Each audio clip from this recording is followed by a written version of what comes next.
कभी सोचा है, अगर आधी रात को आपका फोन बजे और उस पर कोई अजनबी सिर्फ ये कहे कि 7 दिन बाकी हैं, तो क्या आप हंसेंगे या कांप उठेंगे?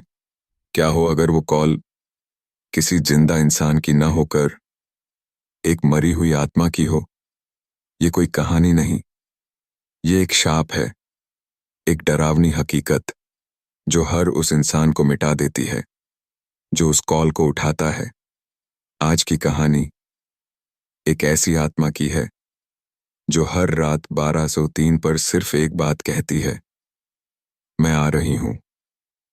रेहान की नींद हर रात 1203 पर बजते उस फोन की घंटी से टूटने लगी थी। वह अब यह मानने लगा था कि यह कोई तकनीकी खराबी नहीं है, यह कुछ और है, कुछ ऐसा जो समझ से परे है। फोन उठाने के बाद उसकी जिंदगी एक खतरनाक मोड़ पर आ गई थी। आदित्य की मौत के बाद उसने ठान लिया कि वो उस लैंडलाइन को छुएगा भी नहीं। लेकिन अगली रात घंटी फिर बजी। इस बार उसने फोन नहीं उठाया, लेकिन घर के कोने कोने से वही औरत की आवाज गूंजने लगी, 6 दिन बाकी हैं, अब बच नहीं सकते।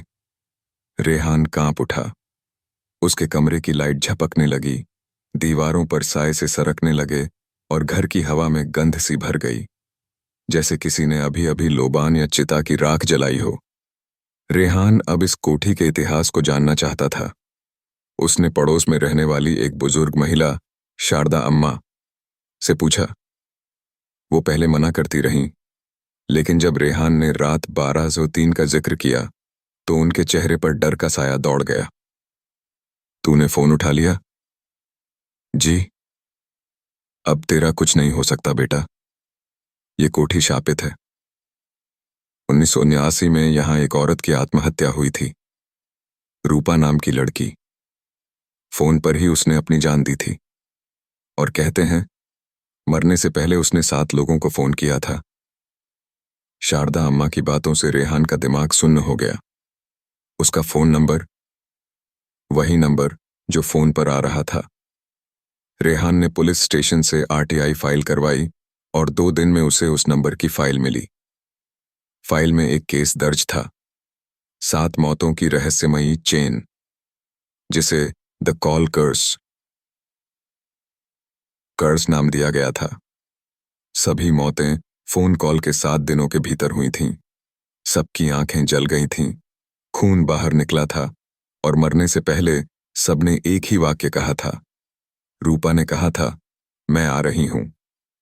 रेहान अब जान गया था कि वह हर दिन मौत के करीब जा रहा है। चौथे दिन उसकी बिल्डिंग के चौकीदार की मौत हुई। 5वें दिन दूध वाला नीचे सीढ़ियों से गिरकर मर गया। हर किसी ने उससे कहा था, तेरे घर से फोन आया था।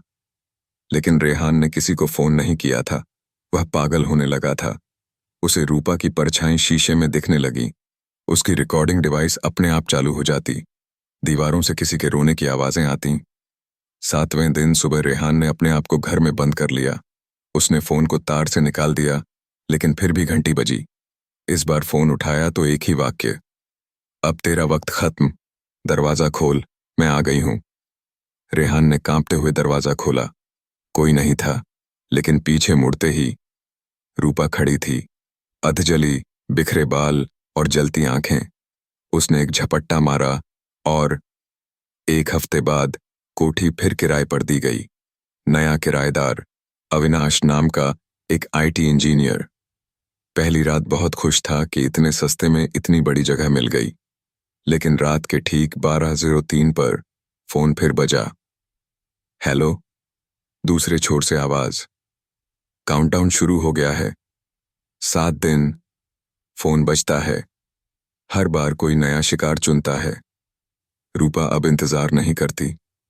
वह हर बार 7 दिनों की मोहलत देती है, और फिर आती है, जलती आंखों से, झुलसे शरीर से, मौत देने।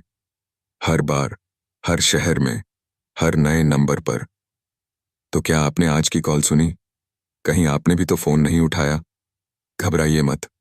अगर आपने हाँ में सिर हिलाया है तो अब गिनती शुरू हो चुकी है। 7 दिन बाद, जब रात के ठीक 1203 पर फोन फिर बजेगा, तो सोचिएगा मत, जवाब दीजिएगा। शायद अगली कहानी आपकी ही हो।